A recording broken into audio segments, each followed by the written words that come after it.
I don't remember the exact moment when the glass of red wine collided with my face, or the initial sensation of the warm liquid seeping through the fabric of my dress. All I know is that for a brief second, time seemed to freeze. The pungent scent of fermented fruit filled the air, the sharp aroma of alcohol curled into my nostrils, and the entire room seemed to sink into a deafening silence. Then, whispers rippled around the dining table like distant thunder, followed by his laughter. "What stupid thing have you done this time, Olivia?" Nathan chuckled, his voice blending into the air as if he had just delivered the most amusing joke of the evening. He swirled the wine in his glass with ease, completely unbothered, as if what had just happened wasn't even worth acknowledging.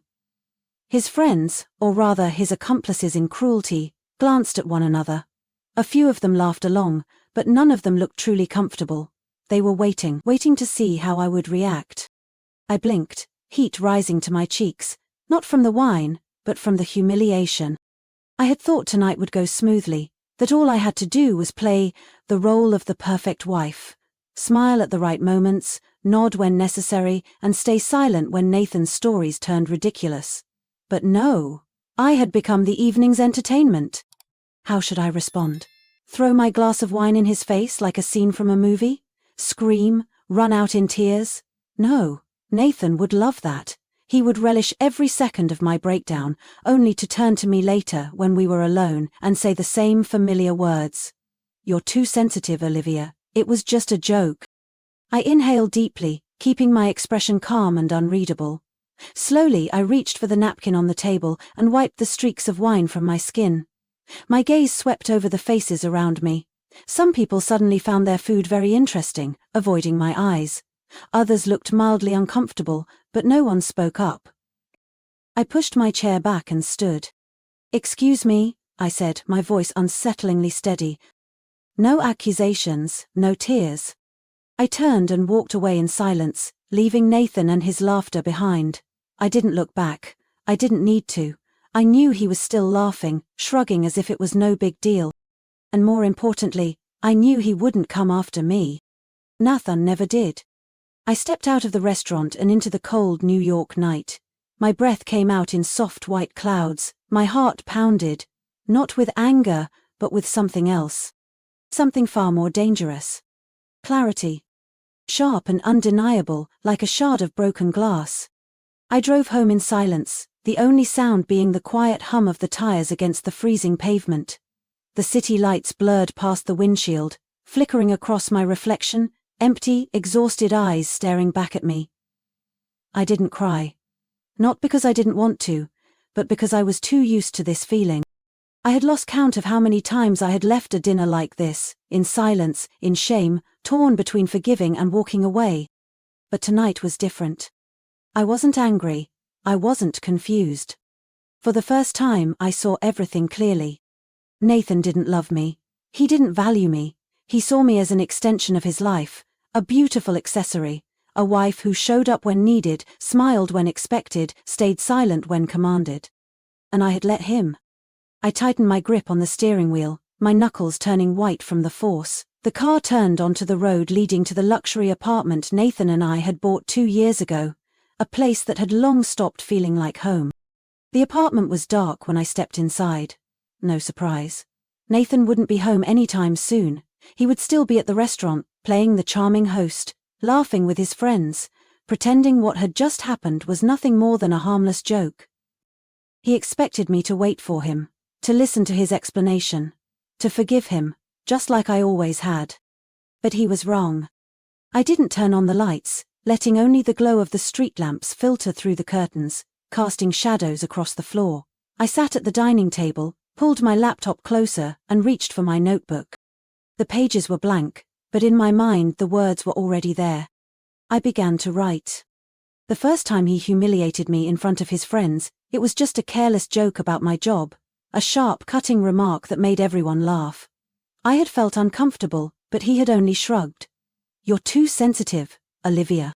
The second time he embarrassed me at his company party, mocking that all I did was snap a few pictures and call it a career.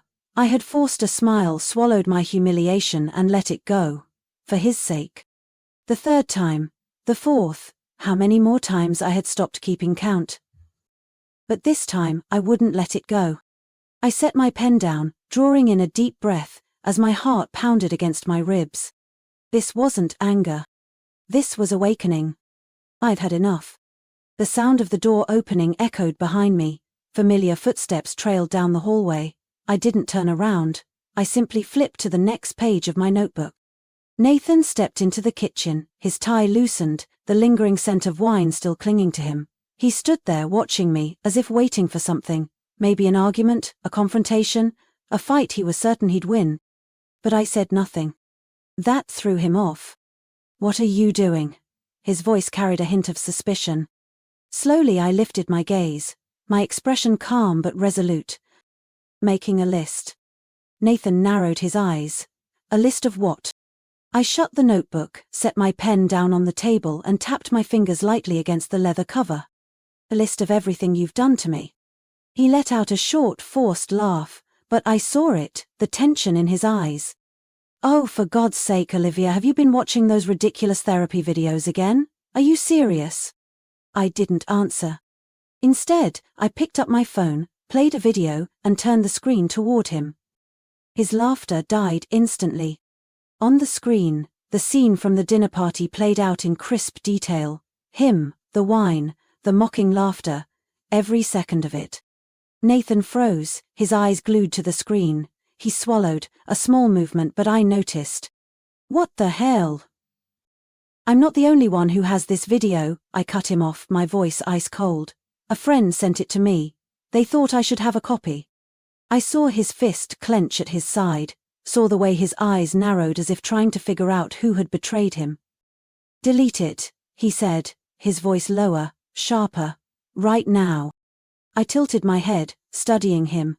"Way?" I asked, my voice laced with quiet amusement. "Didn't you say it was just a joke?" He didn't answer right away. The hesitation lasted barely a second, but I saw it. He had never considered the possibility that I might fight back. I set my phone down, resting my elbows on the table, my gaze locked onto his. "If I did the same thing to you, Nathan," I spoke slowly, "would you find it funny?" Silence. For the first time in years, I saw uncertainty flicker in his eyes. And that made me smile. Nathan stood still, staring at my phone on the table, his expression darkened, his jaw tightening, a familiar sign that he was struggling to maintain control. "What do you want, Olivia?" His voice was low, cold. I didn't answer right away. Instead, I slowly closed my notebook, running my fingers over the worn leather cover, feeling the indentations from years of use. This wasn't the first time I had documented what he'd done to me. But this time, it wasn't just words. It was a plan. "I don't want anything, Nathan." I looked up at him, my voice eerily calm. "I'm just gathering evidence." His eyes narrowed. "Evidence?" I tilted my head slightly, offering a small, knowing smile. "Did you really think I'd keep playing this game forever?" A long silence stretched between us. He studied me, trying to read my thoughts. I knew he wasn't entirely convinced that I'd go through with it. But I also knew that for the first time in years, he was no longer in control. He blinked, took a step back, then let out a quiet laugh. Hollow, forced. "Jesus, Olivia, you're acting crazy." I didn't respond. I simply stood up, grabbed my phone and walked out of the kitchen, leaving him alone with the creeping realization settling in his mind. I didn't sleep that night. Not out of fear, but because the adrenaline was still coursing through my veins. The next morning, I woke up earlier than usual. I pulled on a cream-colored sweater and a simple pair of jeans. But inside I knew. I wasn't the same anymore.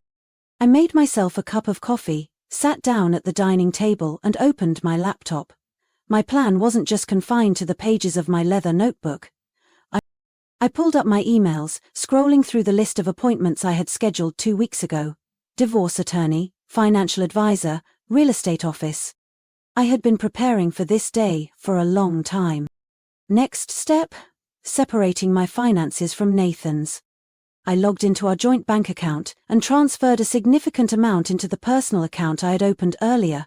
Legally, I had every right to that money. I had contributed just as much over the years, but I knew Nathan wouldn't see it that way. To him, everything belonged to him. My phone buzzed. A notification from the bank confirmed the successful transaction. I took a sip of coffee, satisfaction settling deep in my chest. When Nathan finally woke up and walked into the kitchen, I simply set my cup down and looked at him. He yawned, running a hand through his disheveled hair before glancing at me with sleepy eyes. "Are you still mad?" I tilted my head. "What do you think?" He sighed, stepping over to the counter to pour himself a cup of coffee. "Look, Olivia, maybe I was a little out of line last night." He flicked his eyes toward me, gauging my reaction. I said nothing. He shrugged and continued. "But you know how I am, right? It was just a joke. My friends thought it was funny. You're the only one who always overreacts." I let out a quiet chuckle. "Right, you always think I'm overreacting." He leaned against the counter, taking a slow sip of coffee. "Let's not blow this out of proportion, okay? Just forget about it, like we always do." I shook my head, slowly. "Not this time, Nathan." He froze, a flicker of confusion crossing his face. "What?" I stood up, setting my cup down. "I have an appointment with a divorce attorney today." The air in the kitchen grew heavy. Nathan set his coffee cup down on the counter with deliberate slowness, as if giving himself time to process my words. "You're joking." I shook my head. "I'm not." A strained smile stretched across his face, but the confidence he usually carried was nowhere to be found. "Over a joke? You're really going to throw away 8 years of marriage over something this stupid?" I met his gaze, unwavering. "Not just because of last night, because of every time before that, and because I'm tired of pretending that everything is fine." I saw him swallow hard, then turn away, pacing a few steps around the kitchen like a caged animal. "This can't be happening," he muttered. "We have a life together, shared finances, this apartment." "Not for much longer," I said. He whipped around. "You can't do this to me, Olivia." I smiled, cold, detached. "You've been doing it to me for 8 years. Silence. He had nothing to say. I grabbed my keys and walked toward the door. Before I could step out, he called after me. "Olivia."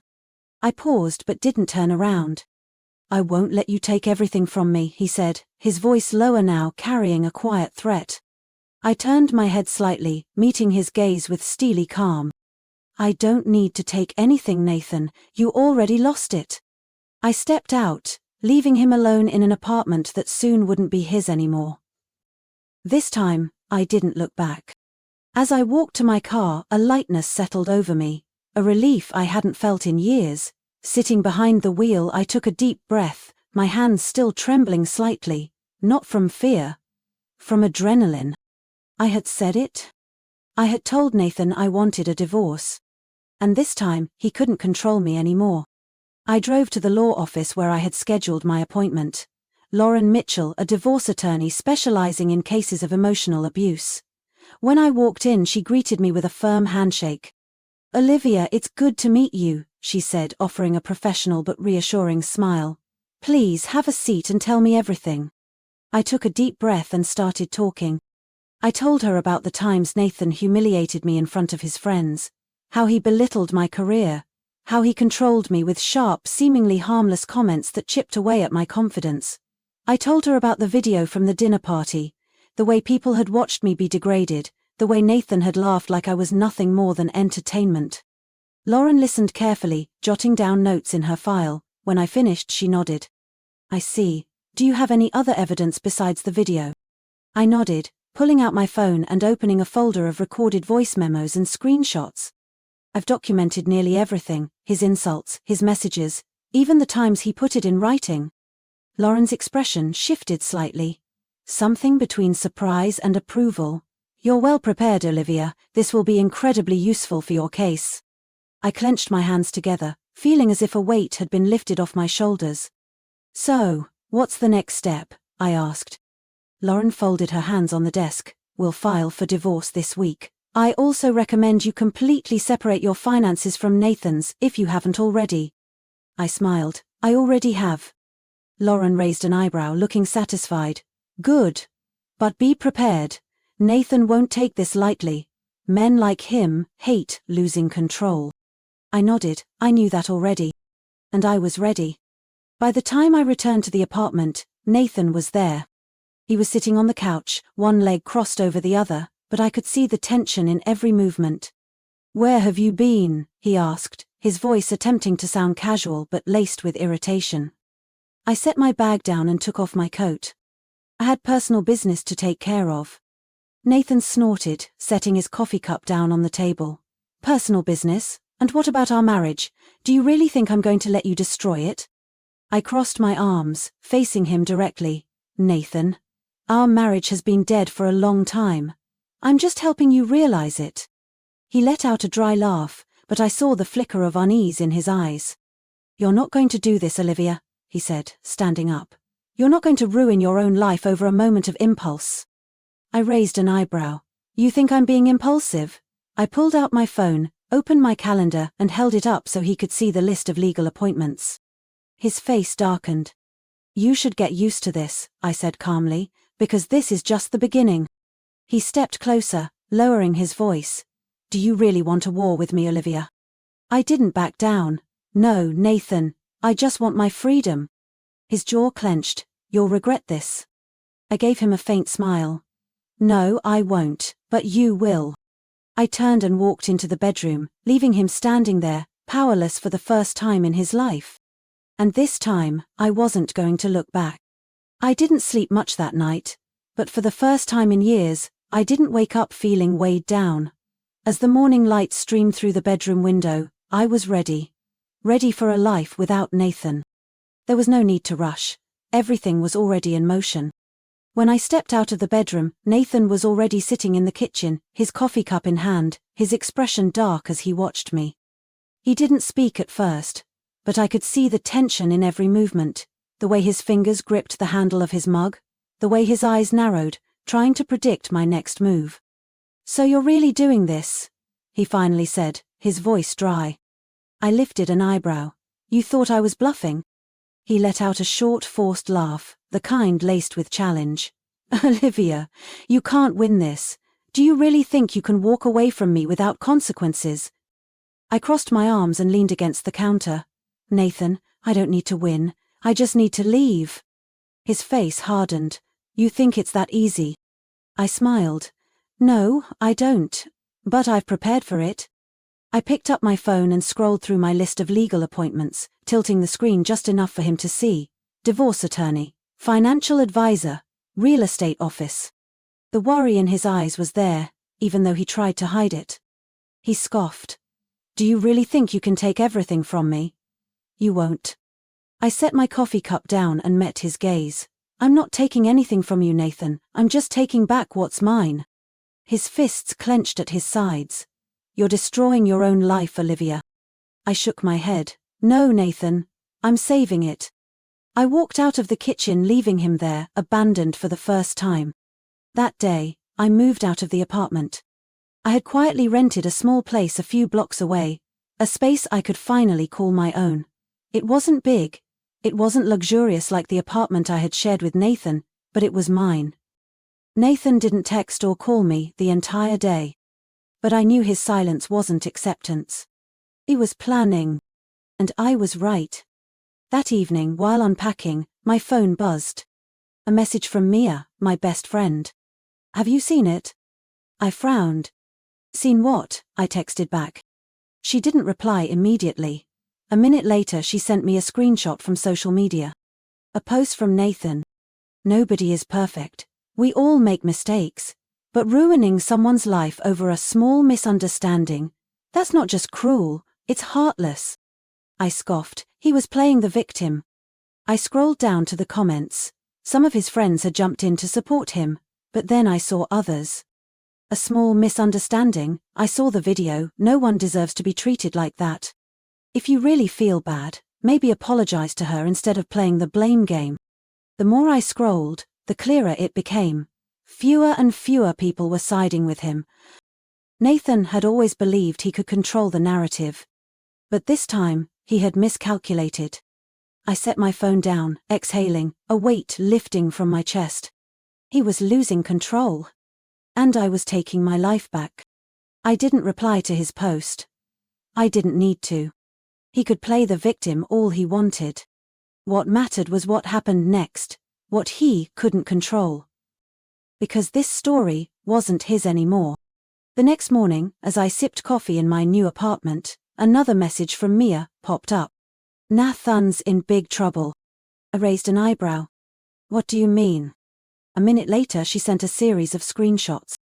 This time, they weren't from Nathan. They were from his boss. Sterling & Co., the firm where Nathan was a young executive, had just shared the video from the dinner party, along with a brutally clear caption. A man who cannot respect his wife cannot be trusted in business.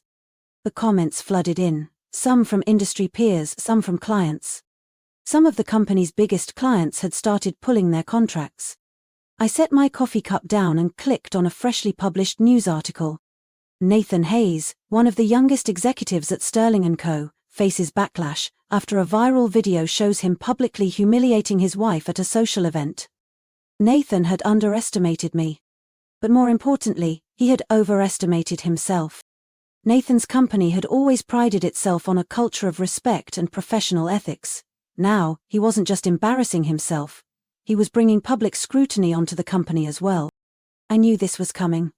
Nathan had always been so sure that people would take his side, but he forgot one crucial thing: no one likes to stand with a loser. Just as I was about to put my phone down, it buzzed. Nathan. I stared at the screen. He hadn't called me since the day I walked out of our apartment, but now, with everything falling apart, he couldn't stay silent anymore. I let it ring. A missed call. Then, a message popped up. Olivia, what the hell are you doing? I didn't respond. 5 minutes later, another message. We need to talk. Now. I took a sip of my coffee and calmly typed back a short reply. There's nothing to talk about. His response came almost instantly. You're destroying my life. I pressed my lips together, then slowly typed each word. No, Nathan, you did that yourself. I set my phone down, stood up and stepped onto the balcony. The city stretched out before me, vast, free. I wasn't trapped in his world anymore. And this time, he was the one desperately holding on. That afternoon, I got a call from my lawyer, Lauren Mitchell. We have good news, she said, satisfaction evident in her voice. Nathan has just requested negotiations. He wants to settle the divorce as quickly as possible. I smirked. Of course he did. He knew that if this dragged out, he would lose even more: his job, his reputation, maybe even his wealth. What are his terms? I asked. Lauren let out a small chuckle. He's willing to give up most of the shared assets if you agree to remain silent about your marriage. I glanced down at the bustling streets below, a quiet sense of victory settling in my chest. Nathan had always seen me as weak, someone he could control, manipulate. But now, he was the one begging. Tell him. I paused, thinking for a moment, before letting out a soft, knowing smile. Tell him I'll think about it. There was no rush, nothing was forcing me to act quickly. This time, I was the one in control. If there's one lesson to take away from these stories, it's this: never underestimate your own worth, and never let anyone control your life. When faced with belittlement, manipulation, or emotional abuse, step back, observe and plan. Don't react impulsively. Prepare yourself, secure your finances, gather evidence, and carve a path out of the toxic relationship.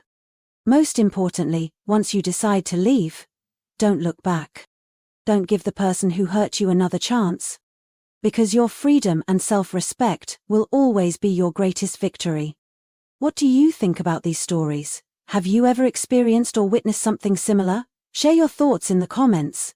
And don't forget to follow the channel for more powerful stories about life, family, and the journey to reclaiming yourself.